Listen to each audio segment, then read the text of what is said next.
নমস্কার, আমি ময়ূক রঞ্জন ঘোষ। আর জবাব চাই বাংলার শুরু করার আগে বিশ্বজুড়ে যত দর্শক এই মুহূর্তে দেখছেন তাদের প্রত্যেককে জানাই শুভ বিজয়া। বাংলাদেশের হৃদয় হতে চাপা কান্না ভেসে আসছে প্রিয় দর্শক। আজকে আপনি নিশ্চয়ই শুনতে পাচ্ছেন। আজ এই সন্ধ্যায় যারা রিপাবলিক বাংলায় চোখ রেখেছেন তাদের অনেকেরই শিকড় জড়িয়ে রয়েছে ওপার বাংলার সঙ্গে। আমার নিজেরও শিকড় জড়িয়ে রয়েছে ওপার বাংলায়। আমার দাদুর একখান দেশ ছিল। আমরা বুঝতে পারছি আপনাদের মনে একটা অশনি সংকেত দেখা দিচ্ছে প্রিয় দর্শক। গত কয়েকদিন ধরেই দেখা দিচ্ছে। আমরা তার ছবি বারবার দেখিয়েছি, কিছু ছবি দেখাতে পারিনি, কিন্তু আমরা এটা বুঝতে পারছি প্রিয় দর্শক, বাংলার যে তথাকথিত বুদ্ধিজীবীরা রাজপথে প্রতিবাদের ঝড় তোলেন তারা এখন কোথায় কোথায় তারা? পুজো কেটে গিয়েছে আর কদিন পরেই লক্ষ্মী পুজো প্রিয় দর্শক। আপনারা জানেন ওপার বাংলায় অন্য উন্মাদনায় যে কোজাগরি লক্ষ্মী পুজো, সেই কোজাগরি লক্ষ্মী পুজো উদযাপন করা হয়। আমাদের এপারেও হয়, আলো লাগানো হয়, সুন্দর করে সাজানো হয়, আলপনা দেওয়া হয়। ওপার বাংলাতেও তো তাই হয়।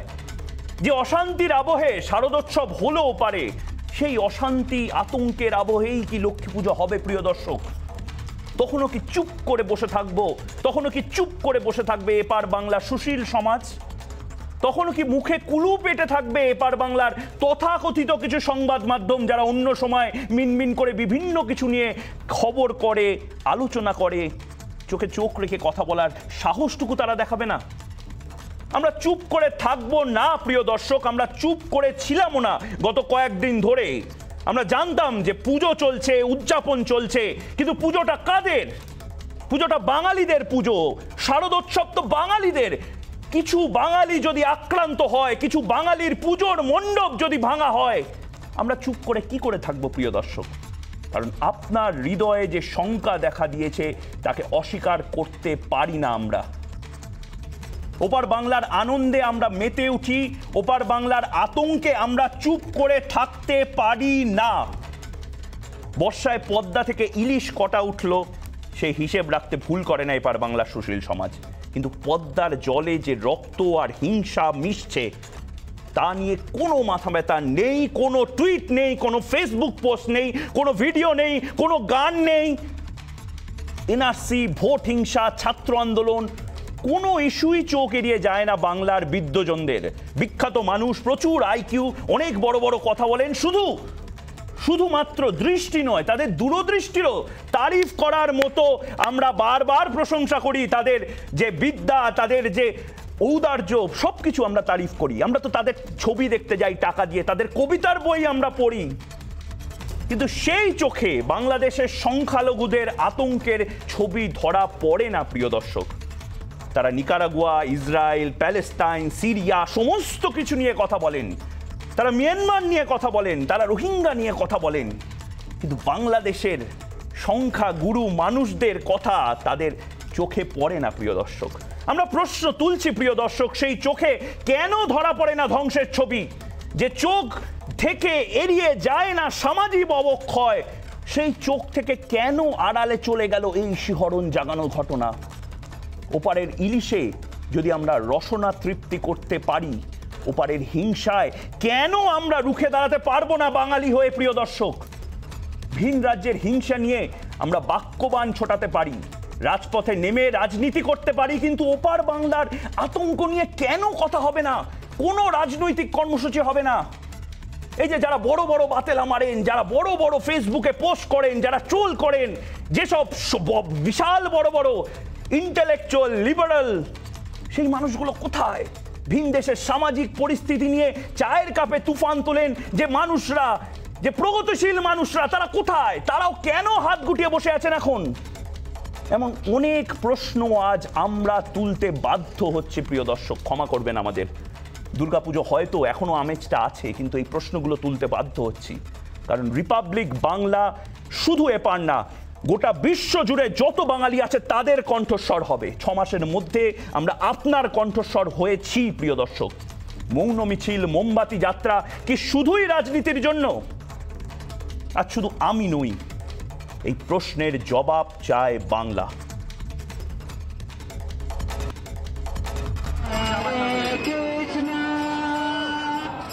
Krishna, Krishna, Krishna. শহর কলকাতায় হাতে মোমবাতি নিয়ে পদযাত্রা, নেই কোনো রাজনীতি, অংশগ্রহণ করেনি তথাকথিত সুশীল সমাজ। নিজেদের প্রতিবাদের ভাষা রবিবার বৃষ্টি ভেজা সন্ধ্যায় এভাবেই তুলে ধরলেন ইসকনের সদস্যরা। ওপার বাংলায় যে অশান্তির ঘটনা ঘটেছে তার প্রতিবাদে পদযাত্রা। স্বাভাবিকভাবেই একটা প্রশ্ন উঠে গেল রবিবার, তথাকথিত যে সুশীল সমাজকে আমরা মোমবাতি নিয়ে পথে নামতে দেখতে অভ্যস্ত, কোথায় গেলেন তাঁরা?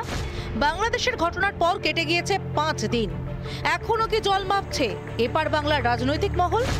সাম্প্রদায়িকতার মুখোশের আড়ালে যে সন্ত্রাসবাদ চলেছে ওপার বাংলায়, তা নিয়ে কেন এখনো সরব হবে না এপার বাংলা? আমার মনে হচ্ছে দোকান খোলা আছে, হয়তো মোমবাতির প্রোডাকশন কমেছে, যার জন্য আজকে রাস্তায় আমরা কাউকে দেখতে পাচ্ছি না। ধর্মীয় মৌলবাদের আস্ফালনের ফল বাংলাদেশের সাম্প্রতিক অশান্তি।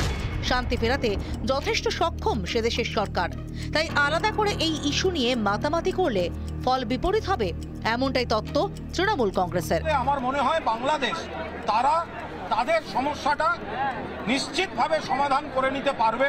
আমার একটা অনুরোধ, দয়া করে বিজেপি যেন রাজনীতি না করেন, তাতে হিতে বিপরীত হবে। রাষ্ট্রসংঘের কাছে ইতিমধ্যে চিঠি পাঠিয়েছেন ইসকন কর্তৃপক্ষ। যে অশান্তির ঘটনা ওপার বাংলায় ঘটেছে তার প্রতিকার চেয়েছে ইসকন। রবিবার বন্ধ থাকে দূতাবাস, তা সত্ত্বেও এদিন পদযাত্রা করেন ইসকনের সদস্যরা। কলকাতা থেকে মায়াপুর, প্রতিবাদে মুখর হয়েছে ইসকন। ইউনাইটেড নেশনকে অনেক প্রোঅ্যাক্টিভ হতে হবে।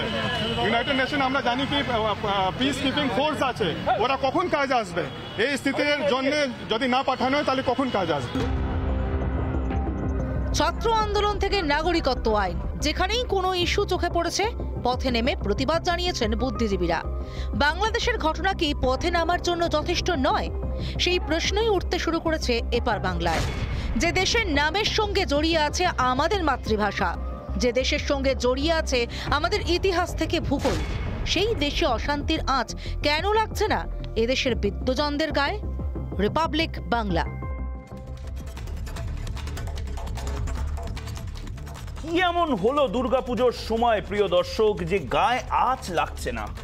কোথায় গেল বুদ্ধিজীবীরা, কোথায় গেল সুশীল সমাজ?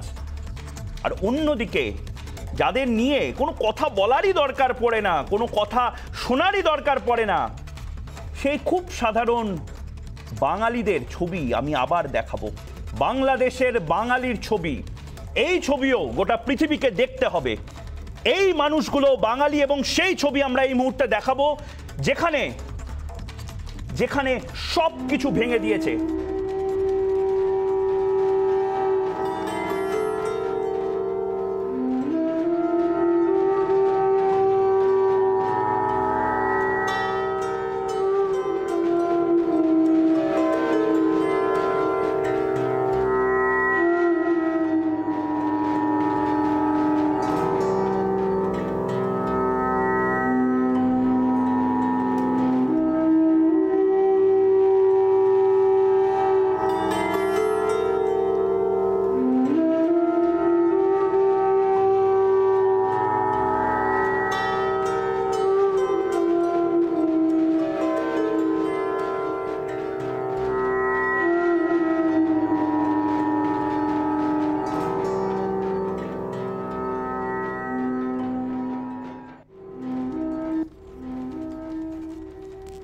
প্রিয় দর্শক, আপনারাও নিশ্চয়ই দেখলেন এই ছবিটা, হয়তো যারা বুঝতে পারেননি তাদের বলে রাখি। চারিদিকে সব কিছু ভেঙে তছনছ করে দিয়েছে দুষ্কৃতীরা। মণ্ডপ ভেঙে দিয়েছে, বিভিন্ন বিভিন্ন সরঞ্জাম সব তছনছ হয়ে পড়ে আছে। তার মধ্যেও ওই শেখ মুজিবুর রহমান বলেছিল না, দাবায় রাখতে পারবা না। এই মানুষটি, এই বাঙালিটি যে মন্ত্রোচ্চারণ করছে, ওই মহিলারা যারা উলুধ্বনি দিচ্ছে, তাদের কিন্তু দাবায় রাখতে পারেনি দুষ্কৃতীরা, তাদের কিন্তু দাবায় রাখতে পারেনি মৌলবাদীরা। এবং তারা সেই একই জিনিস করে যাচ্ছে যে জিনিসের জন্য তারা এপার বাংলায় আসেনি। প্রিয় দর্শক, তারা এই একই জিনিস বারবার প্রতিবার করার কথা শুধু বলেছে এবং শেষটা করছে কিন্তু কি অদ্ভুতভাবে, শান্তি ওম, শান্তি ওম, শান্তি ওম। এত ধ্বংস, এত কিছুর পরেও শান্তির বাণীর কথা বলে যাচ্ছে এই মানুষগুলো। বোকা তারা কি বোকা যে একের পর এক যখন প্রতিবার এই ধরনের ঘটনা ঘটছে, তারপরেও এই ভদ্রলোক যে বসে আছে সে তো বাঙালি, তার ধর্ম আমি কেন খুঁজবো, সে তো বাঙালি। এবার আমার প্রশ্ন থাকবে সেই মানুষগুলোতে যারা বারবার ধর্ম খোঁজেন, ধর্মের কারবারি সেই মানুষগুলোকে আমি প্রশ্ন করছি। যারা বাংলাদেশে মৌলবাদী আছেন তাদের প্রশ্ন করছি, এও তো বাঙালি। এই বাঙালিটা নিষ্ঠা ভরে শুধু একটা জিনিস করার কথা বলেছিল, সে নিজের ধর্মোচ্চারণ করার কথা বলেছিল, সে দুর্গা পুজো করার কথা বলেছিল। সব কিছু ধ্বংস করে দিয়েছে।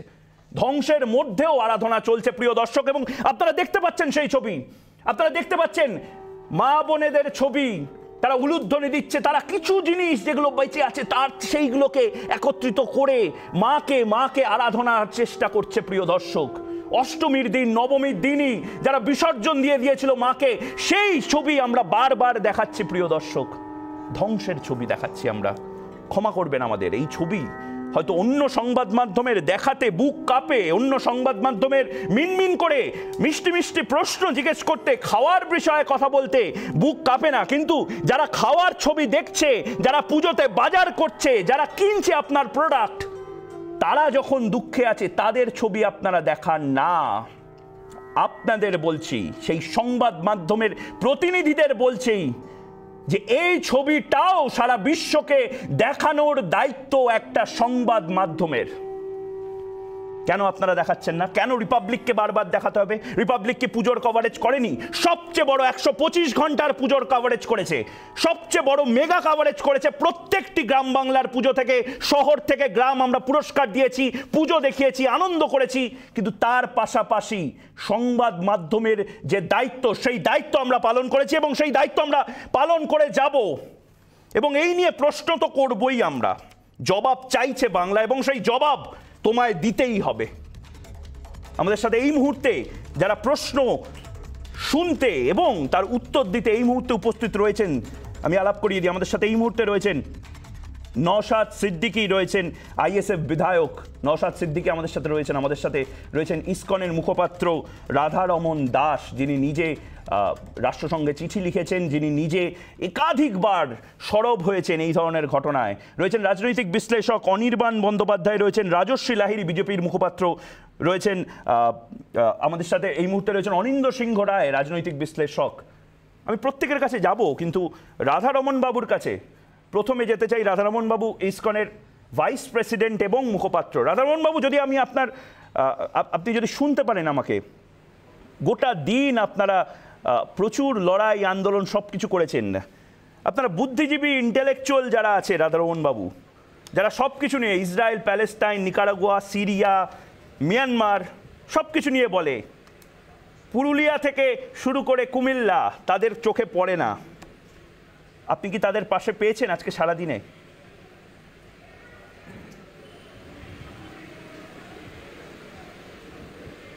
এটা খুব শকিং আছে কি আমরা ভেবেছিলাম কি এভরি লাইফস ম্যাটার, কিন্তু আমরা দেখি কি যখন অন্য ধর্মের প্রতিষ্ঠানে ওদের যদি একটা কাঁচ ভাঙে তো ইভেন আমেরিকান প্রেসিডেন্ট এসে ওটা প্রতিবাদ করে। কিন্তু এখানে আমরা দেখছি কি 9 দিন থেকে এটা যে ভায়োলেন্সের সাইকেলটা চলছে বাংলাদেশে, একটাও লোক প্রতিক্রিয়া দিচ্ছে না। আমাদের যেটা ক্যান্ডেল মার্চ করে বলিউড হোক নাহলে অনেক বুদ্ধিজীবী হোক, ওরা ছোট জিনিসটা নিয়ে অনেক বড় করে। আর এখানে আমরা দেখছি কি বাংলাদেশে 9 দিন থেকে যে সাইকেল অফ ভায়োলেন্স চলছে সব মুখ চুপ করে বন্ধ রেখেছে। না রাধারমন বাবু করছে না কেন? আপনারা কি কোনো ভায়োলেন্ট মুভমেন্টের সাথে রাধারমন বাবু কিছু প্রতিক্রিয়া দিচ্ছে না? Sorry to interrupt you Radharaman বাবু, আমি বোঝার চেষ্টা করছি কেন করছে না। ইসকন কি কোনো ভায়োলেন্ট মুভমেন্টের সাথে থাকে? আমি তো জানতাম ইসকন প্রচুর মানুষকে, হিন্দু, মুসলিম, শিখ, ইসাই সবাইকে খাওয়ায়, প্রচুর কন্ট্রিবিউশন করে সমাজে। আপনারা তো তাই করেন বলে শুনেছি। তা আপনাদের প্রতি তো রাগ থাকার কথা নয়। আপনাদের একজন ভক্ত, তাকে খুন করা হয়েছে, মারধর করা হয়েছে, তারপরেও কেন, কি আপত্তি থাকতে পারে? আপনারা কি কোনো ভায়োলেন্ট মুভমেন্টের সাথে কোনোদিন ছিলেন?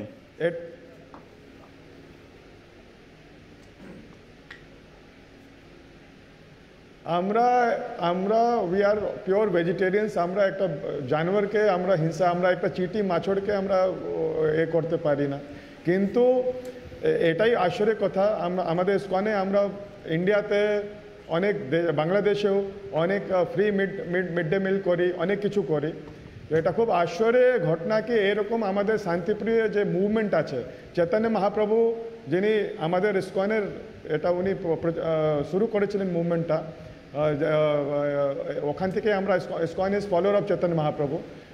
হি টুক এভরিবডি, সবাইকে সঙ্গে নিয়ে উনি যেটা সনাতন ধর্মের যেটা প্রেমের মেসেজ আছে ওটা ছড়িয়েছেন।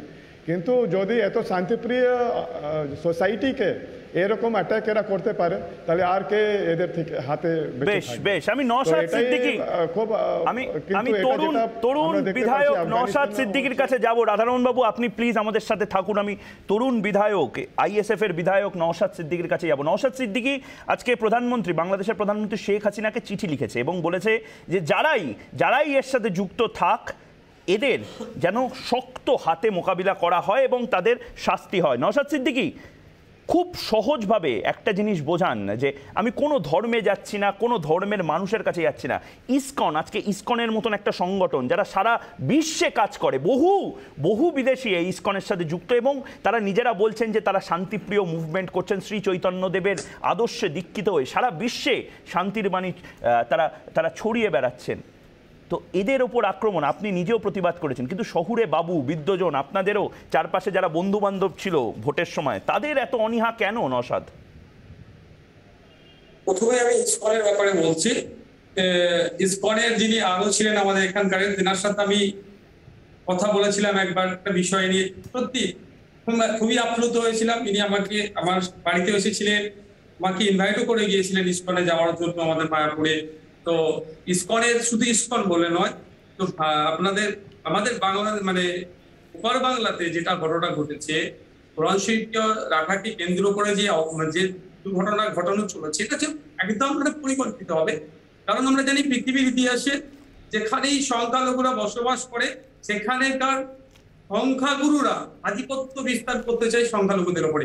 আমি একজন সংখ্যালঘু সমাজ থেকে বিলং করছি, আমি বাংলাদেশের এই সংখ্যালঘু হিন্দু ভাইদের যে কি কষ্ট হচ্ছে সেটা আমি দিল থেকে ফিল করছি। সেজন্য আমি আমার আইএসএফ এর পক্ষ থেকে আমরা চিঠি জানিয়েছি এবং মুখ্যমন্ত্রীকে জানিয়েছি যে হিন্দু সম্প্রদায় সংখ্যালঘু হিন্দু ভাইদের ওখানে যে প্যান্ডেল সহ তাদের মূর্তিতে যে আক্রমণ করেছে, ভাঙচুর করেছে, তার সাথে যারা যুক্ত আছে তাদেরকে কঠোর হাতে তাদেরকে দমন করুন এবং উপযুক্ত শাস্তি দিন। এর দ্বারাই তাতে সাউথ এশিয়ার যে আমাদের ভৌগোলিক অবস্থান আছে, ভারত উপমহাদেশের যে ভৌগোলিক অবস্থান, এখানে শান্তি সম্প্রীতি যাতে বিরাজ থাকে সেটা দেখার দায়িত্ব বাংলাদেশের প্রধানমন্ত্রীকে জানিয়েছি। তারপরেও বলছি এই যে ঘটনা ঘটিয়ে চলেছে অত্যন্ত নিন্দাজনক। কারণ যদি আমি ঘটনার চক্রে আমি 1 সেকেন্ডের জন্য ধরলাম, ওই এলাকারই শুধু নন মুসলিমরা এই কাজটা করেছে, যদিও করেনি, যারা ধরা পড়েছে সেটা মুসলিম সমাজ থেকে নাম বাই সার্টিফিকেট সে মুসলিম।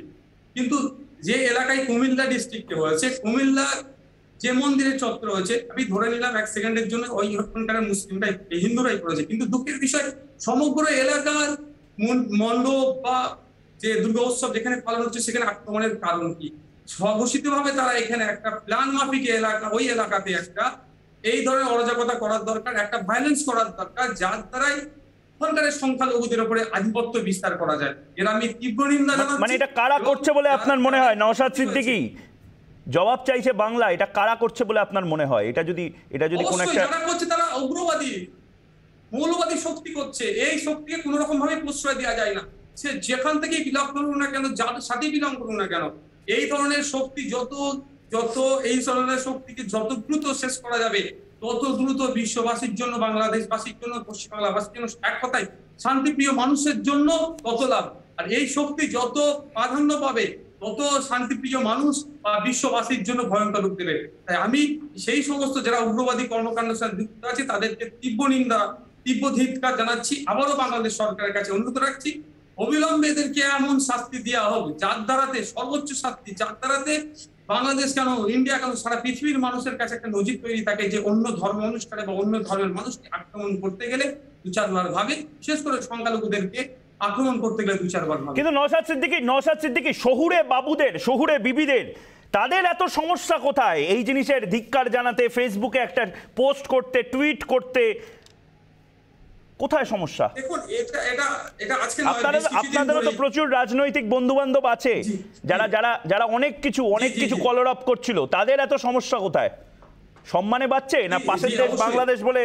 অবশ্যই আমি বলছি, দেখুন এই বেশ কিছুদিন ধরে দেখবেন তাদের ব্যক্তিত্বকে সম্পত্তি বিক্রি করে দিয়েছে, বিসর্জন দিয়েছে, কেউ শাসক দলের কাছে দিয়েছে, কেউ অন্য কোনো জায়গাতে বিসর্জন করে দিয়েছে। আজকে আমরা বাংলাদেশে যে পশ্চিমবাংলায় আপনার পাকসাকা 7 পয়েন্টে যে বাংলাদেশের গ্রন্থাগার তথ্য কেন্দ্র আছে, তার সামনে আজকে আমরা ইন্ডিয়ান সেকুলার ফান্ডের পক্ষ থেকে হিউম্যান চেন বানিয়েছিলাম। সেখান থেকে দাঁড়িয়ে আমরা একটাই দাবি তুলেছি, বাংলাদেশের সংখ্যালঘু হিন্দু ভাইদের জীবন জীবিকা সুরক্ষার দায়িত্ব বাংলাদেশ সরকারকে নিতে হবে। সেই মেসেজটা আমরা পাঠিয়েছি। বেশ বেশ, নওশাদ রাধারমণ বাবু দুজনে আপনি আমাদের সাথে থাকুন। আমাদের সাথে দিলীপ ঘোষ, বিজেপির সর্বভারতীয় সহ সভাপতি, কিছুক্ষণের জন্য রয়েছেন।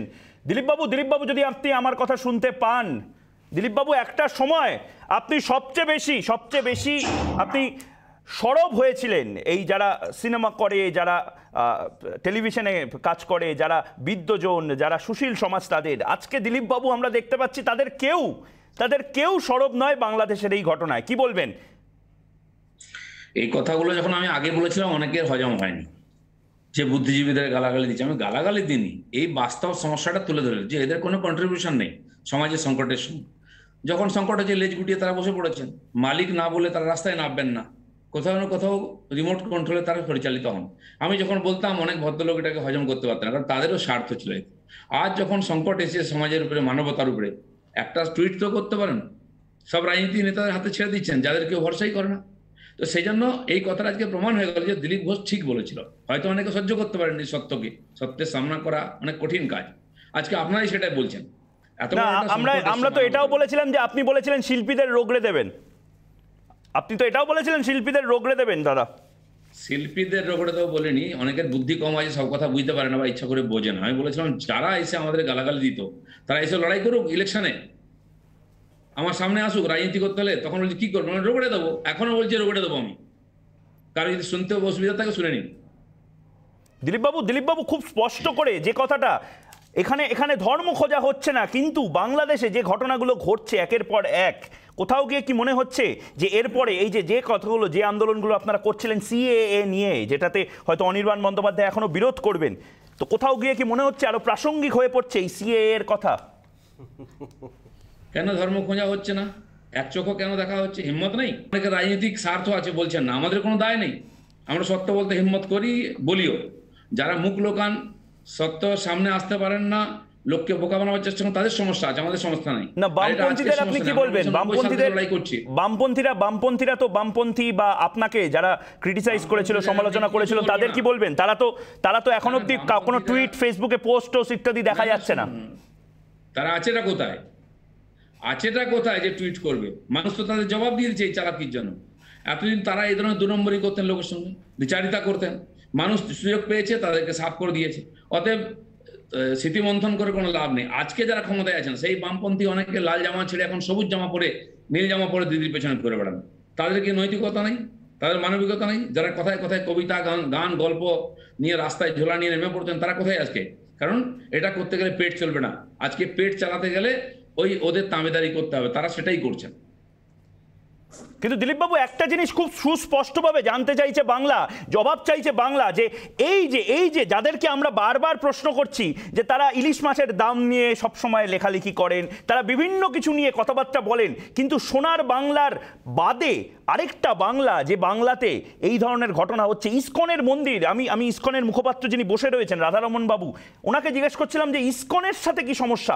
ইসকন নিয়েও তো টুইট করা যেত, ইসকন নিয়ে কেন টুইট করছে না বলে আপনার মনে হয়? শুধু ইসকন নয়, ওখানে রাম ঠাকুরের আশ্রমে আক্রমণ হয়েছে, এর আগে রামকৃষ্ণ মিশনের আক্রমণ হয়েছে, কয়েক বছর আগে একবার হয়েছিল। আমি সমস্ত মঠে গিয়ে মঠাধীশদের সঙ্গে দেখা করেছিলাম যে আসুন কিছু করি। এনারা শান্তিপ্রিয় ধার্মিক মানুষ, সবার কল্যাণ চান, তাদের উপরে আক্রমণ হচ্ছে মানে এটা মানবতার উপরে আক্রমণ। এই ধরনের যারা সাধু সন্ত আছেন তারা তো রাস্তায় নেমে তলোয়ার নামবেন না, ঝান্ডা নিয়ে নামবেন না। সভ্য জগতে গণতান্ত্রিকভাবে যেটুকু প্রতিবাদ করা তারা করছেন। আমরা যারা আছি সামাজিক জীবনে বা রাজনীতি করি, আমরা আন্দোলন করি, আমরাও সেটা করব। কারণ মানুষের ঘুম ভাঙাতে হবে। আফগানিস্তানে আমরা দেখেছিলাম, শিউরে উঠেছিলাম, ঠিক দ্বিতীয় আফগানিস্তান বাংলাদেশে হতে যাচ্ছে। এটা একটা প্যান ইসলামিক প্ল্যান অনুযায়ী হচ্ছে সবকিছু। বিচ্ছিন্ন করার চেষ্টা যারা করছেন তারা একভাবে এটাকে সমর্থন করছেন। আবার এইসব কথা শুনে মনে হচ্ছে দিলীপ বাবু আপনি কি ঘোলা জলে মাছ ধরার চেষ্টা করছেন? এইসব কথা বলে মানে রাজনীতিটাকে আবার আনার চেষ্টা করছেন?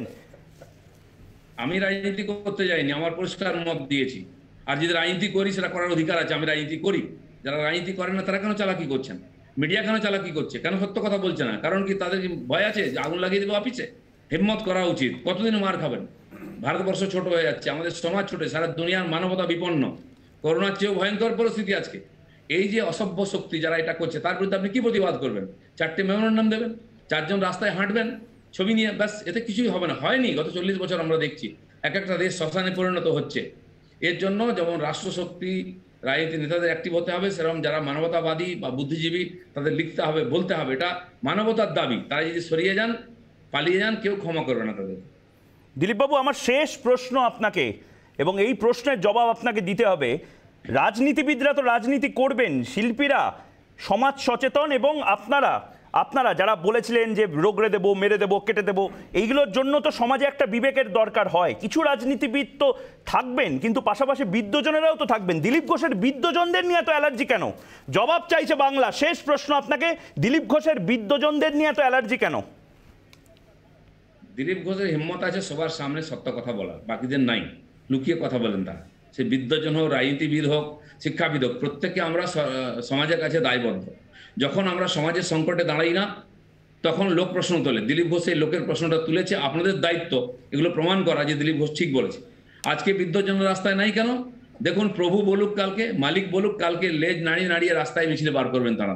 আমরা তো আগেও বলেছি না, কিন্তু আপনারাও তো বারবার ধর্ম করেন। রুটি কাপড়া মাখানের বিষয় তো আপনারাও বলেন না, কিন্তু যখন পাশের দেশে এই ধরনের ঘটনা হচ্ছে সেইটাতে কি আপনারা রাজনৈতিক কাজ তুলছেন না? আমরা মানব ধর্মের কথা বলি, যেখানে মানবতা বিপন্ন হবে তার বিরুদ্ধে আমরা করব। অন্যদের সেটুকু হিম্মত নাই। ধর্মের ছুড়ছুড়ি তারাই বেশি দেয়, আমরা প্রকাশ্যে বলি, ওরা লুকিয়ে বলে।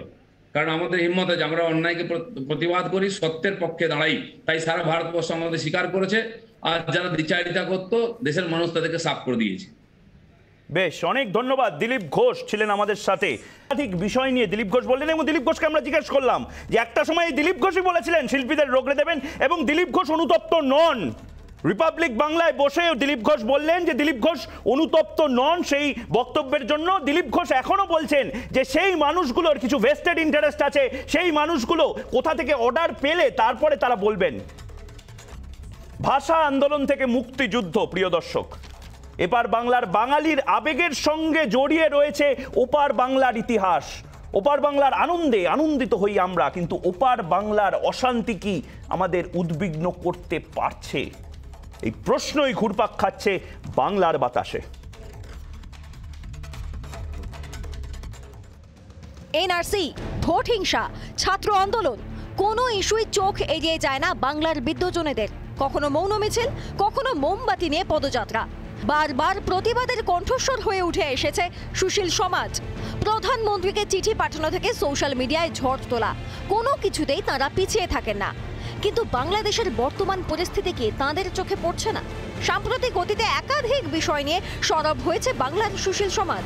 এনআরসির প্রতিবাদে মিছিল করেন বুদ্ধিজীবীরা, জেএনইউ কাণ্ডের প্রতিবাদে পথে নামেন বুদ্ধিজীবীরা, ছাত্র আন্দোলনের সমর্থনে পথে নেমেছেন বুদ্ধিজীবীরা, মূর্তি ভাঙার প্রতিবাদে পথে নামেন বুদ্ধিজীবীরা, ভোটের হিংসা নিয়েও পদযাত্রা করেন বুদ্ধিজীবীরা। শুধু বুদ্ধিজীবীরাই নন, ওপার বাংলার অশান্তি নিয়ে এপার বাংলার সরকারের নিষ্পৃহ মনোভাবও ভাবাচ্ছে রাজ্যবাসীকে। মৌখিকভাবে ঘটনার নিন্দা করেই কি দায় সারতে চাইছে পশ্চিমবঙ্গ সরকার? মানুষের ধর্ম আবেগকে যারা আঘাত করে তারা হলো একদম নিষ্ঠুর, মানে একদম কি বলবো, মানে সব থেকে ঘৃণ্য জাতি। গোটা বিষয় নিয়ে পশ্চিমবঙ্গ সরকারের ভূমিকার তীব্র সমালোচনা করেছেন রাজ্য বিধানসভার বিরোধী দলনেতা শুভেন্দু অধিকারী। বাংলার মেয়ে যিনি চণ্ডীপাঠ করছিলেন নন্দীগ্রামে এসে, ভুলভাল চণ্ডীপাঠ, তাকে তিনি সাইলেন্ট কেন? ভাষা আন্দোলন থেকে মুক্তিযুদ্ধ, এপার বাংলার বাঙালির আবেগের সঙ্গে জড়িয়ে রয়েছে ওপার বাংলার ইতিহাস। ওপার বাংলার আনন্দে আনন্দিত হই আমরা, কিন্তু ওপার বাংলার অশান্তিকে আমাদের উদ্বিগ্ন করতে পারছে না? এই প্রশ্নই ঘুরপাক খাচ্ছে বাংলার বাতাসে। রিপাবলিক বাংলা। এই প্রশ্নই ঘুরপাক খাচ্ছে প্রিয় দর্শক, কিন্তু এই প্রশ্নের উত্তর যাদের কাছে আমরা এক্সপেক্ট করি তাদের কোনো বক্তব্য আমরা এখন অবধি পাইনি। অনির্বাণ বন্দ্যোপাধ্যায়ের কাছে প্রথমে যাব। অনির্বাণ বন্দ্যোপাধ্যায়ের সমস্যাটা কোথায়? জামাত যোগ আছে, বাংলাদেশ সরকার বলছে। নওশাদ সিদ্দিকী আইএসএফ এর বিধায়ক, সে বলছে যে এতে মৌলবাদী যোগ আছে। সমস্যাটা কি? কেন তোমরা যারা প্রতি সময় বাঙালি আবেগ উস্কাও, ওপার বাংলার মানুষগুলো যারা বাঙালি, তারা এখানে একের পর একটা ছবি দেখাচ্ছি, সেভাবে মার খাচ্ছে, সেভাবে বাড়ি ঘরদোর ভাঙছে, এখন কেন চুপ অনির্বাণ? মানে ঠিক চুপটা কোথায়, মানে আর ঠিক কতটা জোরে বললে? তুমি চুপ নয়, তুমি চুপ নয়, একা কথা নয়। আমি এই যে সুশীল সমাজ বুদ্ধিজীবী যাদেরকে বারবার প্রশ্ন করছেন, আমি তাদের কথাই বলছি। আমার তো চোখে একাধিক পোস্ট পড়লো, বারবার করে পড়লো, শুধু পড়লো না, সেই তথাকথিত 56 ইঞ্চির একটা কোনো টুইট যে নাকি হিন্দু হৃদয় সম্রাট, যারা নাকি ওই হাফ প্যান্ট পরে সকালবেলা লাঠি খেলে, এই দিলীপ বাবু বসে এতগুলো অদ্ভুত সব কথাবার্তা বললেন। উনি তো বিশাল ব্যায়ামের ভিডিও টিডিও দেন, যান না সীমানা পেরিয়ে গিয়ে ওখানে একটু যুদ্ধ করে আসুন। উনি নিজেই তো বললেন মিছিল করে কিছু হবে না, তাহলে কি করে কি হবে? ওই যে লাঠি খেলে ওনারা কী সব করেন সকালবেলা, সেই লাঠি বাহিনী নিয়ে চলে যান, গিয়ে লড়াই করুন। এইসব আবল তাবল কথা বলে আদতে জলটাকে আরো ঘোলা করে দিয়ে এপার বাংলা এবং ভারতের পরিস্থিতি যাতে আরো অশান্ত হয় সেই চেষ্টায় জলগলা করে পরিস্থিতি কি জলগলা করা হচ্ছে? অনির্বাণ সরাসরি বলছে জলগলা করা হচ্ছে পরিস্থিতি। রাজশ্রী, তোমরা কি জলগলা করছো? আর যদি বিদ্বজনেরা সত্যিই কথা বলে, সেই বিদ্বজনেদের টুইট, ফেসবুক পোস্ট দয়া করে আমরা দেখতে চাই। বলো। বিষাদময় বিজয়া দশমীর শুভেচ্ছা জানানোটা এবারে ঠিক হইব কিনা সেইটা আমি জানি না। আপনি প্রোগ্রামের শুরুতে বলছিলেন যে আমাদের অনেকের শ্যাকরের টান আছে। হ্যাঁ, আমিও বাঙাল বাড়ির পোলা, তাই বাঙাল ভাষায় শুরু করলাম। শুধু এই বক্তব্যের সামনে দুইটা কথা আমি স্মরণ করাই দিতে চাই। 47 সালে 15 তারিখে জওহরলাল নেহরু বলছিলেন, let us not forget our brothers and sisters whom we have left at the other side of the border. Sardar Patel বলছেন পরবর্তীকালে, those who are our flesh and blood, those who have fought beside with us, mere by just drawing a line they cannot be separated from us. এবং 1946 সালে যখন জিন্নাহ দাঁড়িয়ে বলছে যে আমি একটা কলা গাছকে যদি দাঁড় করাই আর তাকে যদি আপনারা ভোট দিয়ে জিতিয়ে আনেন, তাহলে আমি পাকিস্তান তৈরি করার কথা ভাববো। এবং প্রত্যেকটি reserved Muslim constituency was swept by Muslim League. এবং 1949 সালে কলকাতা ময়দানে দাঁড়িয়ে সর্দার বল্লভভাই পটেল হেসে হেসে বলছেন, যার রেকর্ডিং অল ইন্ডিয়া রেডিওতে এখনো পর্যন্ত আছে, ইউটিউবেও আপনারা পেয়ে যাবেন, যারা 1946 সালে ভোট দিয়েছিল মুসলিম লীগকে, হঠাৎ করে দেশভাগের পরে তারা কি করে দেশভক্ত হয়ে দেশে থেকে গেল? এই মুসলিম লীগের কথা বলছেন যার সাথে জোট করে শ্যামাপ্রসাদ মুখার্জি মুসলিম লীগের সঙ্গে কোনোদিন শ্যামাপ্রসাদ মুখার্জি যে ক্যাবিনেটে মন্ত্রী ছিলেন, বাজে মিথ্যে কথা। ও তাই নাকি? আচ্ছা, মানে আপনারা কি ইতিহাসটা নতুন করে জানেন না? কোন শ্যামাপ্রসাদ কোন মিনিস্ট্রিতে ক্যাবিনেট মিনিস্টার ছিলেন, কাদের সাথে জোট করেছিলেন? এই গোটা ব্যাপারটার মধ্যে শ্যামাপ্রসাদ মুখার্জির ভূমিকা কি? উনি তখন কি করছিলেন? উনি কাশ্মীরে চলে গেলেন, কৃষক প্রজা পার্টির সঙ্গে সরকার ছিল। আপনারা ইতিহাসটা জানেনই না, আপনারা ইতিহাসটা জানেনই না, আপনি জানেন না। রমিলা থাপারের ইতিহাস পড়বো না, রমিলা থাপারের নাম উচ্চারণ করার যোগ্যতা আপনাদের নেই। এটা নতুন কোনো ঘটনা নয়, তার নাম উচ্চারণ করা। আরে শুনুন মশাই, এই আরএসএস বিজেপির থেকে আমাদের কাউকে দেশপ্রেম শিখতে হবে না। আপনারা দেশপ্রেম শিখবো ম্যাকিয়াভেলির কাছে। ব্রিটিশদের দালালি করতেন, আপনারা ব্রিটিশদের দালালি করতেন, আপনারা মুশলেকা বীর সাভারকারের সন্তান, আপনারা নাথুরাম গডসের সন্তান, আমরা খুদিরাম বসুর সন্তান।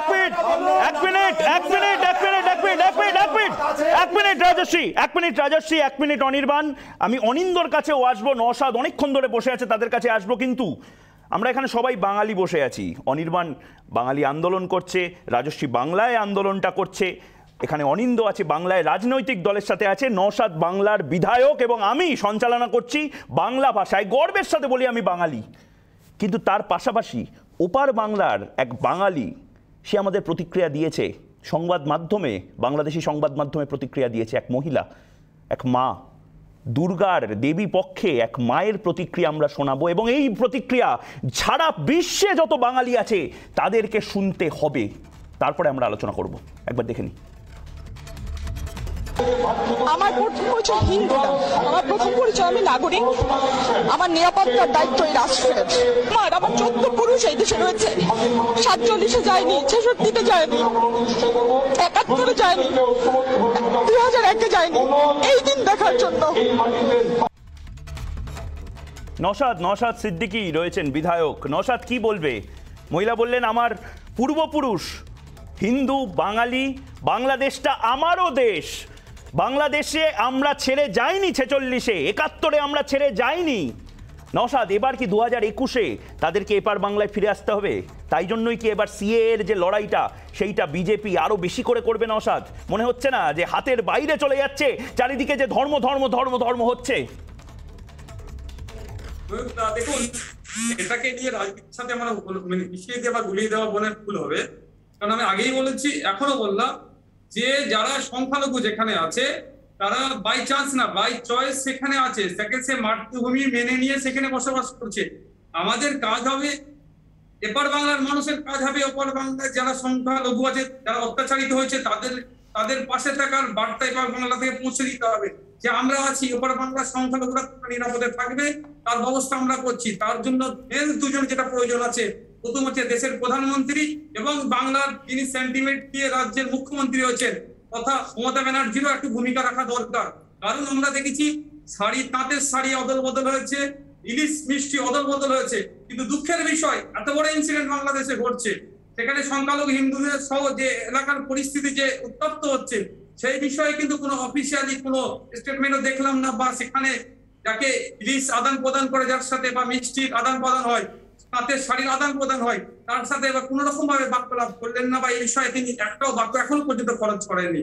আমার মনে হয় তিনারা যদি কঠোর ভূমিকা, কঠোর অবস্থান দেয়, এপার বাংলা থেকে যদি মেসেজটা ঠিক মতো যায়, ওপার বাংলার সংখ্যালঘুরা অবশ্যই সুরক্ষিত থাকবে এবং বিগত দিনের নাই যারা মাতৃভূমিকে ছেড়ে আসেনি আর 2021-ও যাতে না আসতে হয়, একদম একদম একদম বাঙালিদেরকে সুরক্ষিত রাখার দায়িত্বটা বাঙালিদেরই নিতে হবে। অনিন্দ আমাদের সাথে আছে। অনিন্দ, অনেকক্ষণ কথা বলতে পারিনি, সমস্যাটা কোথায় অনিন্দ? সমস্যাটা কোথায় অনিন্দ? বাঙালিদের জন্য তো লড়াইটা হচ্ছে, অনির্বাণের সাথে রাজস্বের সমস্যাটা তো হচ্ছে না। তাহলে ওপার বাংলার যে মহিলারা কাঁদছে তাদের জন্য কেন কথা বলতে পারছি না আমরা? ময়ূক, যে ভয়টা আমি খাচ্ছিলাম সেটাই বিজেপি করতে চলেছে, এটাকে নিয়ে একটা রাজনীতি করতে চলেছে। এই দিলীপবাবুর কথাটা শুনছিলাম, উনি বলছিলেন কোথায় বুদ্ধিজীবীরা, কোথায় শিল্পীরা। আচ্ছা, এই বুদ্ধিজীবী বা শিল্পী বিজেপিও তো আছে, কই তারা তো কোনো কথা বলছে না, সে ব্যাপারে উনি নীরব। কোথায় অমিত মালব্য, যিনি প্রতি 1 ঘন্টায় 5খানা টুইট করেন, কোথায় তিনি? তো কোনো কথা বলছেন না। রাজস্বী উত্তর দিতে হবে, রাজস্বীকে উত্তর দিতে হবে। বিজেপির পেজগুলো ফলো করেন না, তাই জন্য দেখতে পাচ্ছেন না। দেখান আপনাদের। আর আজকে আমি নওশাদ সিদ্দিকীকে প্রশ্ন করতে চাই এখানে দাঁড়িয়ে, উনি বাংলাদেশের প্রধানমন্ত্রীকে চিঠি লিখেছেন, উনি কি বিএনপি আর জামাতকে চিঠি লিখেছেন? রাজস্বী, উনি কি বিএনপি জামাতকে চিঠি লিখেছেন যে প্রশ্ন করে উনি শেখ হাসিনাকে লিখছেন? ওই কলতলা ঝগড়া করার মতো জায়গা নয়। কে করছে এই ঘটনা? লিখবে না তো কাকে লিখবে মশাই? আমাদের দেশের প্রধানমন্ত্রী উনি ছোট জগন্নাথ হতে পারেন, অন্তত শেখ হাসিনা এইটুকু ক্ষমতা দেখিয়েছেন এইটা বলার যে কঠিন থেকে কঠিনতম শাস্তি দেব, আর নরেন্দ্র মোদীর এইটুকু ক্ষমতা হয়নি কোনোদিন এইটা বলার যে যারা গোরক্ষার নামে পিটিয়ে মারে, যারা ধর্ম খুঁজে পিটিয়ে মারে, তারা 84 সালের নেলিয়ে দাঙ্গা, তার কথা কি বলতে পারছে? আবার বলছি, এখানে বিজেপি এখানে ওই গোলা জলে মাছ ধরতে চাইছে। তারা বলছে কাপুরুষ বলার ক্ষমতা নেই। একটা জিনিস অনির্বাণ, রাজস্বী, অনিন্দ, আওয়াজ কি আমাদের তুলতে হবে? এটা তো জামাত যোগ স্পষ্ট। আওয়াজ তুলতে আমরা কি রিপাবলিক বাংলায় বসে মৌলবাদীদের বিরুদ্ধে আওয়াজ তুলতে পারবো? যেটা জামাতের মৌলবাদীদের বিরুদ্ধে আওয়াজ তুলতে পারবো, যেটা জামাত এই পারে সেটা আরএসএস বিজেপি, কোনো তফাৎ নেই, কোনো তফাৎ নেই। দেশ রক্ষার জন্য হয়েছিল, দেশ রক্ষার জন্য রাজনীতি করে আফগানিস্তান থেকে পালিয়ে আসতে কাদের ছিল, কি হয়েছিল আমরা জানি। আরএসএস এর ভূমিকা কি ছিল? অনির্বাণ রাজশ্রী অনিন্দ অনির্বাণ রাজশ্রী অনিন্দ অনির্বাণ রাজশ্রী অনিন্দ অনির্বাণ রাজশ্রী অনিন্দ হয়ে গেছে রাজশ্রী এই গরমাগরম লড়াইটা বাঙালির যারা শত্রু তাদের সাথে করলে হয়তো আমাদের আরো বেশি লাভ হবে। একটু এনার্জিটাকে সহ্য করো, একটু রেখে দাও। আমাদের সাথে ইমানুল হক রয়েছেন, লেখক ইমানুল হক রয়েছেন, প্রচুর বুদ্ধিজীবীদের সাথে ওনার আলাপ আমি শেষটা ইমানুল হককে দিয়ে করতে চাই। ইমানুল বাবু, এই ক্ষেত্রে দাঁড়িয়ে আপনি কি এখান থেকে দায়িত্বটা নেবেন যে আপনার যারা বন্ধু বান্ধব আছে তারা টুইট করছে না, ফেসবুক করছে না? সমস্যা হয় ইমানুল বাবু মাঝে মধ্যে, কারণ কি জানেন তো, ফেসবুকে তারা সমস্ত কিছু নিয়ে ট্রোল করতে পারে, তারা টুইটারে সমস্ত কিছু নিয়ে জ্ঞান দিতে পারে, তারা বিভিন্ন বড় বড় 1 হাত লম্বা সব লেখা নামাতে পারে, কিন্তু এখানে একটা শব্দও বের হচ্ছে না কেন ইমানুল বাবু? ইসকন তো কোনো সন্ত্রাসবাদী সংগঠন নয়, যেটা হয়েছে সেটা তো বাঙালিদের সাথে হয়েছে ইমানুল বাবু, কেন কেন কেন বলুন তো? হচ্ছে বলছেন, এবং আগামীকাল একটা সভাও ডাকা হয়েছে, লেখক শিল্পী বুদ্ধিজীবীরা থাকবেন বিকেল 3টের সময়। 2 হচ্ছে যে আমরা বাংলাদেশের কুমিল্লার ঘটনার তীব্র নিন্দা করছি। একই সঙ্গে যে ছত্তিশগড়ে গতকাল বিজেপির লোকেরা যে গাড়ি চালিয়ে দিয়েছেন যে বাঙালিরা যারা দুর্গা ঠাকুর নিয়ে যাচ্ছিলেন তাদের ওপর দিয়ে, সেটারও নিন্দা করছি। অযোধ্যা মণ্ডপে যে গুলি চালানো হয়েছে, মণ্ডপে একজন মারা গেছেন, সেটাও আমরা নিন্দা করছি।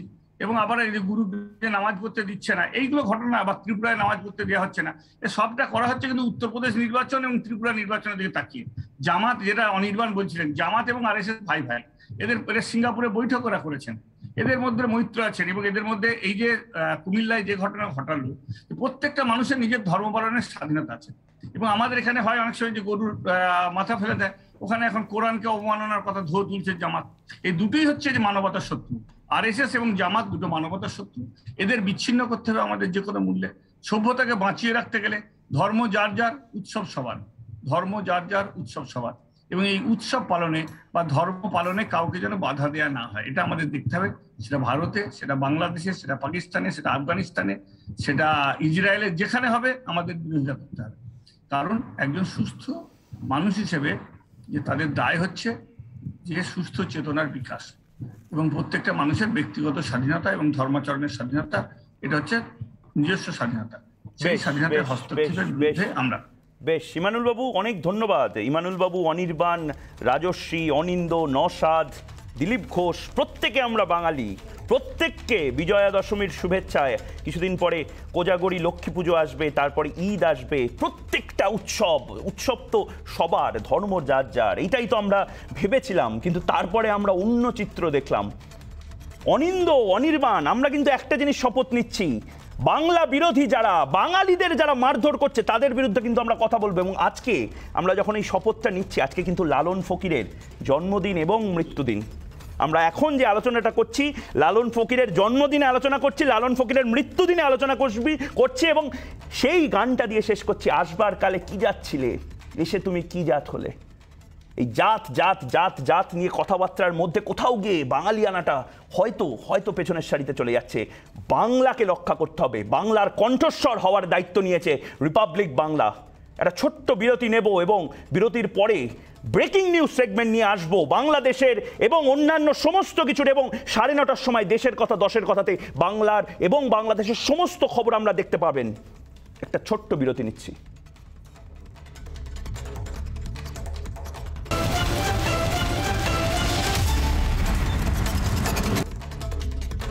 ফিরে এলাম বিরতির পরে। দিনের সবচেয়ে বড় যে কয়েকটা ব্রেকিং নিউজ আছে সেইগুলো নিয়ে আপনারা রিপাবলিক বাংলা 100% নিউজ দেখেন, কিন্তু এই মুহূর্তে যে ব্রেকিং নিউজটা, সবচেয়ে বড় ব্রেকিং নিউজ, সেই ব্রেকিং নিউজ এই মুহূর্তে আমাদের কাছে আসছে কাশ্মীর থেকে কুমিল্লা। আমরা বারবার বলছি, পয়েন্ট ডটগুলো কিন্তু এক। মৌলবাদী হামলা, কাশ্মীরের কুলগামে জঙ্গি হামলা, এবং সেই জঙ্গি হামলার খবর এই মুহূর্তে আসছে। জঙ্গিদের গুলিতে মৃত 2, আহত 1। এই মুহূর্তে যে খবর আমরা পাচ্ছি, গত 24 ঘন্টায় জম্মু অ্যান্ড কাশ্মীরে জঙ্গি হামলায় নিহত 4 পরিযায়ী শ্রমিক, এবং বিহার থেকে একজন পরিযায়ী শ্রমিক আজ নিহত হয়েছেন। ভিন রাজ্য থেকে আগতদের উদ্দেশ্যে সতর্কবার্তা জারি পুলিশের। আপনারা জানেন, এই জঙ্গি যারা একের পর এক নিহত করছে সাধারণ মানুষকে, নিরীহ মানুষকে, সেই নিরীহ মানুষদের পর্দা ফাঁস। আপনারা সেই ছবি দেখতে পাচ্ছেন, চিরুনি তল্লাশি চলছে। সিআরপিএফ এর চিরুনি তল্লাশির ছবি দেখতে পাচ্ছেন এবং সরাসরি চলে যাব সৌমেনের কাছে। সৌমেন নিউজ রুম থেকে রয়েছেন। সৌমেন, কাশ্মীর হোক বা কুমিল্লা হোক, যে মৌলবাদী যে সন্ত্রাসবাদীদের নিয়ে আমরা বারবার কথা বলছি, সেই সন্ত্রাসবাদীদের কিন্তু টার্গেটটা হচ্ছে সাধারণ মানুষ, নিরীহ মানুষ, কি বলবে? নিঃসন্দেহে সন্ত্রাসবাদীর টার্গেট হচ্ছেন সাধারণ মানুষ, নিরীহ মানুষ। এই পরিযায়ী শ্রমিকগুলির সঙ্গে সন্ত্রাসবাদীর তো কোনো সম্পর্ক নেই। হিন্দু পণ্ডিতদের সন্ত্রাসবাদীরা আক্রমণ করছেন। 4-5ই অক্টোবর একজন হিন্দু পণ্ডিতকে গুলি করে হত্যা করেছিল, সেটা না একটা পলিটিক্যাল ইকুয়েশন বা অন্য কোনো ইকুয়েশন বের করা যেতে পারে। কিন্তু 4 জন পরিযায়ী শ্রমিক তারা কি অপরাধ করেছিল? গতকাল শ্রীনগরে 2 জন পরিযায়ী শ্রমিককে মারা হলো, একজন বিহারের, একজন উত্তরপ্রদেশের। 24 ঘন্টা কাটতে না কাটতেই ময়ূখ আবারও আক্রমণ করা হলো। 3 জনের ওপরে আক্রমণ করা হয়েছে, 2 জনের মৃত্যু হয়েছে। 3 জনই বিহারের বাসিন্দা, তারা পরিযায়ী শ্রমিক। গতকাল স্ট্রিট হকার ছিল আর আজকে সাধারণ শ্রমিক ছিল। 2 জনের মৃত্যু হয়েছে, রাজা ঋষিদেব এবং যোগিন্দর ঋষিদেব এবং চুনচুন ঋষিদেব। 3 জনই বিহার থেকে এসেছিলেন এখানে কাজ করার জন্য। হঠাৎ করে তাদের উপর আক্রমণ করা হলো কেন? কি জন্যে পরিযায়ী শ্রমিকদের টার্গেট করা হচ্ছে? খুব বড় প্রশ্ন। খুব স্বাভাবিকভাবে খুব বড় প্রশ্ন। সেই প্রশ্নের দিকে আমাদের নজর থাকবে। সৌমেন, ধন্যবাদ, অনেক ধন্যবাদ তোমাকে। আমরা পরবর্তী ব্রেকিং এর দিকে যাব। কাশ্মীরে কুলগামে জঙ্গি হানা এবং সেই জঙ্গি হানাতে সাধারণ মানুষকে খুন করা হলো, ফের একবার খুন করা হলো সাধারণ মানুষকে। আমরা সেই দিকে নজর রাখবো। কিন্তু অন্যদিকে সন্ত্রাসবাদ জঙ্গি হানা বাদেও আরেকটা ভয়ে, আরেকটা হানা উৎসব শেষে আমাদের আতঙ্কে রেখেছে, উদ্বেগ বাড়াচ্ছে রাজ্যের করোনা পরিস্থিতি। আমরা উৎসব করলাম কিন্তু এবার উৎকণ্ঠা শুরু। রাজ্যে করোনায় আক্রান্ত হয়ে বাড়ল সংক্রমণ ও মৃতের সংখ্যা। গত 24 ঘন্টায় রাজ্যে আক্রান্তের সংখ্যা প্রায় 624টা আক্রান্ত এবং মৃত 14। সমাদৃতা রয়েছেন আমাদের সাথে, বিস্তারিত জানবো সমাদৃতার থেকে। সমাদৃতা, উৎসব শেষ, উৎকণ্ঠা শুরু, কি বলবে? একদম ময়ূক, উৎসবের সময়ও কিন্তু বারবার এটা আমরা সতর্ক করছিলাম। সপ্তমের দিন সংখ্যা তুলে ধরে আমরা রাত্রিবেলায় বলেছিলাম দর্শকদেরকে সাবধান হন, বাড়িতে বসে টিভি স্ক্রিনে নজর রাখুন। কিন্তু সতর্ক যে মানুষ হননি তারই প্রমাণ পাওয়া যাচ্ছে। আমরা যে ছবি দেখতে পাচ্ছি গতকাল থেকে আজ, শুধু এই পার্থক্যটুকু দর্শকের জন্য তুলে ধরবো। 443 ছিল গতকাল আক্রান্তের সংখ্যা, সেখানে আজ আক্রান্তের সংখ্যা 624, অর্থাৎ প্রায় 200 জন গত 24 ঘন্টায় অতিরিক্ত আক্রান্ত হয়েছেন। মৃতের সংখ্যা যেখানে ছিল হচ্ছে 10, সেখানে 14 হয়ে দাঁড়িয়েছে। শুধু কলকাতার ক্ষেত্রে বলি, কলকাতায় 108 জন আক্রান্ত হয়েছিলেন গতকাল এবং আজ 179 জন আক্রান্ত। অর্থাৎ যে আশঙ্কার কথা রিপাবলিক বারবার বলেছিল, যে আশঙ্কার জন্য দর্শকদের বারবার সাবধান করা হয়েছিল, সেই আশঙ্কাই কিন্তু সত্যি হচ্ছে। মানুষ কিন্তু আক্রান্ত হচ্ছেন উৎসবের শেষে, অর্থাৎ করোনা কিন্তু বেশ অনেকটাই ছড়িয়েছে এই উৎসবে। বেশ অনেক ধন্যবাদ সমাদৃতা। দিকে আমরা নজর রাখছি। কেরালায় বন্যা পরিস্থিতিতে উদ্বিগ্ন প্রধানমন্ত্রীর টুইট। আপনারা জানেন কেরালায় ভয়ানক বন্যা পরিস্থিতি হচ্ছে, প্রচুর ঘর বাড়ি ভেঙে পড়েছে, ফসল নষ্ট হচ্ছে এবং সেই ছবি আমরা রিপাবলিক বাংলায় দেশের কথা দশের কথাতে বারবার দেখিয়েছি। আমাদের ন্যাশনাল যে বুলেটিন আছে সেই বুলেটিনে দেখিয়েছি এবং টুইটে মৃতদের পরিবারের প্রতি সমবেদনা জানিয়েছেন প্রধানমন্ত্রী নরেন্দ্র মোদী। আমরা সেই খবরের দিকে চোখ রাখবো। আমরা একবার দেখে নেব যে প্রধানমন্ত্রী টুইট করে কি জানিয়েছেন। কেরালায় বন্যা পরিস্থিতিতে উদ্বিগ্ন প্রধানমন্ত্রীর টুইট এবং সেই টুইটে কেরালায় আমরা দেখতে পাচ্ছি সেই টুইট। এটা অত্যন্ত দুঃখের। কেরালায় বেশ কিছু মানুষ দুর্যোগে প্রাণ হারিয়েছেন। কেরালায় পরিস্থিতি নিয়ে উদ্বিগ্ন মোদীর টুইট আপনারা দেখতে পাচ্ছেন স্ক্রিনে। মৃতদের পরিবারের জন্য সমবেদনা জানিয়েছেন প্রধানমন্ত্রী নরেন্দ্র মোদী। পিনারাই বিজয়নের সাথে কথাও বলেছেন, কেরালার মুখ্যমন্ত্রী পিনারাই বিজয়নের সাথে কথা বলেছেন এবং সমস্ত সাহায্যের আশ্বাস দিয়েছেন প্রধানমন্ত্রী নরেন্দ্র মোদী।